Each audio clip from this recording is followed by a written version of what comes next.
يومنا هذا. وعلى غير المعتاد لدينا ضيف حل علينا في بيت الله سبحانه وتعالى. لعلكم تعرفون الضيف الجميع. أنا سأترك الآن أخونا محمد شباكي يقدمه، لكن أنا أتمنى أن احنا مثل هذه المواقف يكون لها ما بعدها إن شاء الله تعالى. أخونا محمد حكيم يتفضل مشكورا بتقديم الضيف الكريم. السلام عليكم ورحمة الله. First, I want to thank you guys for being here today. Number two, we're going to introduce our guest today, Mr. Costa from District 22. Mr. Costa Coostentini's is in the city of New York. He's from the District 22. He joined us today just to give us some good thought about the community. Mr. Costa, welcome. Thank you, Mohammed. Thank you. Assalamu alaikum. I'm really very privileged and glad to be here with you today.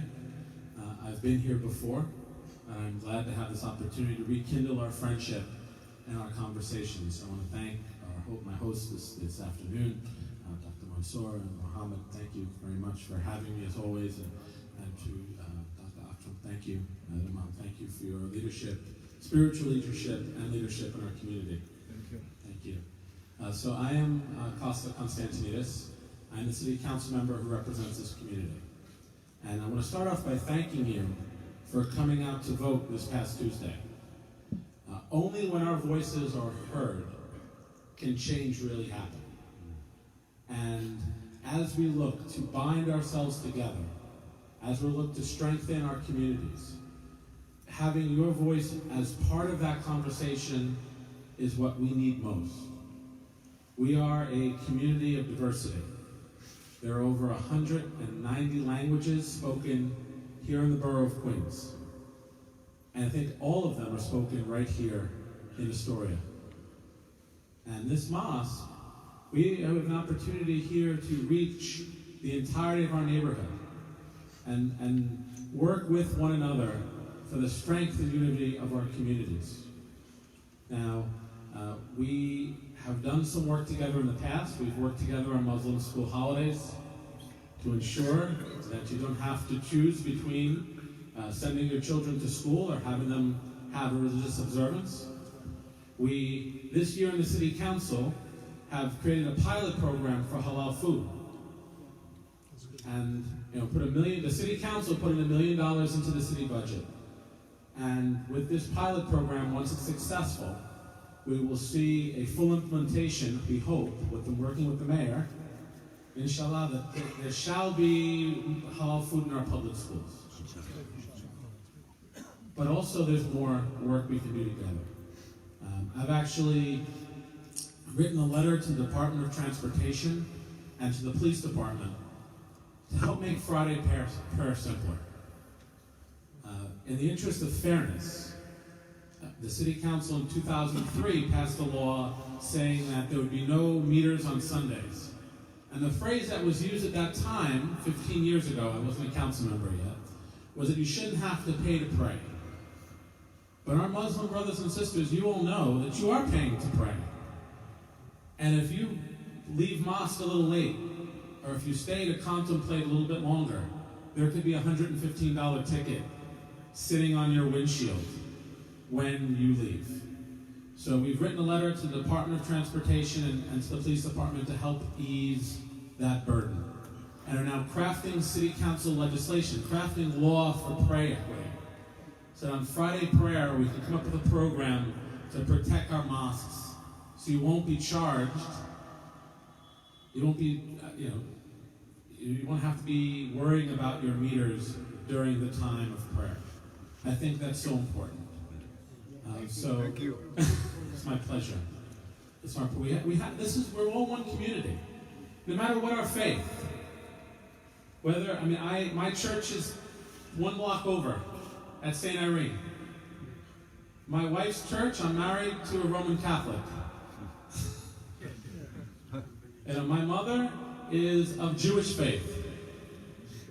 Right? Yes, exactly. I mean, Muslim the family, I've lined everything up. But this is who we are as a neighborhood, right? We all live together. We all should go beyond the word, we should all love one another every day. The issues that are challenging of the Muslim community, the same issues that are challenging the Christian community, of the Jewish community. How do we fight back against a federal government that's putting immigrants under attack? How do we protect our immigrant brothers and sisters? How do we make sure that our public schools are funded? How do we make sure that our parks and our public spaces are worthy of our neighborhood? These are issues that we all share together. And how we bond together with one another is going to determine how we answer those questions. So there's a lot more work to do. I know that there's work of a local democratic club here in our community that's coming together, and I look forward to working with you to help form that and move forward. I look forward to fostering a conversation of unity amongst all the faiths in our neighborhood. And most importantly, I think I hope to see all of you get more involved in what's going on in our neighborhoods. You know, they keep saying how every election is the election of our lifetime, but we need every election. I know we all talk about what's happening on the federal level is pretty important, and it's absolutely important. But next year, there's going to be a race for public advocate, which is a citywide office. In February, there's going to be a special election to replace Letitia James. Next fall, there's going to be an election for district attorney for the entirety of the borough of Queens. The more we register to vote, the more we're involved with the voting process, the more that we put democratic clubs together that are able to answer questions that are important to this community, the more that we can make sure that those in power are accountable to the entirety. If you don't vote, if you're not involved in the process, you don't have a voice. You don't count. So we need to make sure that this community, it counts in those elections.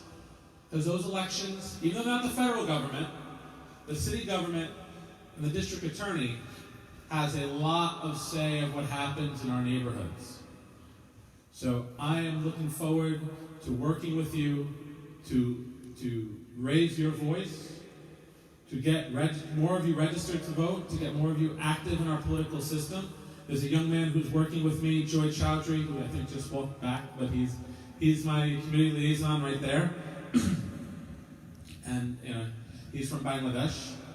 So we are trying to make sure that all of us are involved in what's going on, and together, in unity, as one community, can make sure that our voice is speaking strongly to city government, to state government, and to our federal government.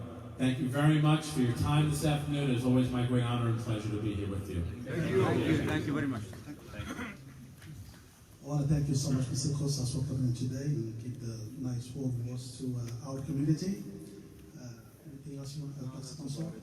I mean, this is like our obligation now to, at least the first step is to register to vote, so our voice can be heard, our voice can count, and yes, we can make a change for the better of our community and for the better of this country too. Thank you, Mr. Costa, for being with us today. Allahu Akbar. جزاكم الله خيرا. ويعني اخواننا الكرام، خلينا يعني نبدا نتحرك في القادم ان شاء الله جل وعلا. عايز اركز على نقطه مهمه. المسجد كمسجد والمؤسسه كمؤسسه هي ليس لها توجيه الناس الى حزب معين او باطل معين، لكن احنا في النهايه عايزين نكون ايجابيين بما يحقق النفع للمؤسسه ويحقق النفع للمكان اللي احنا عايشين فيه، بما لا يخالف لا نص قانون ولا يخالف دستور. احنا عايزين نعيش في اطار المؤسسه الفاعل الحقيقي. عايزين يكون عمل لا يخالف لا شرع ولا يخالف نص ولا قانون ولا دستور. دي مهمه جدا للغايه. نشكركم جميعا على الايجابيه اللي كانت في المره القادمه، ممكن نتكلم عنها المره الماضيه، نتكلم عنها في الخطبه ان شاء الله عز وجل. وشكرا للاخوه الكرام دكتور منصور محمد، وشكرا كوستاس له الشكر الكبير ان شاء الله تعالى، وجزاكم الله خيرا جزاكم. Thank you. هنأخر بس الصلاة دقيقتين ثلاثة لحد اخواننا ما يوصلوا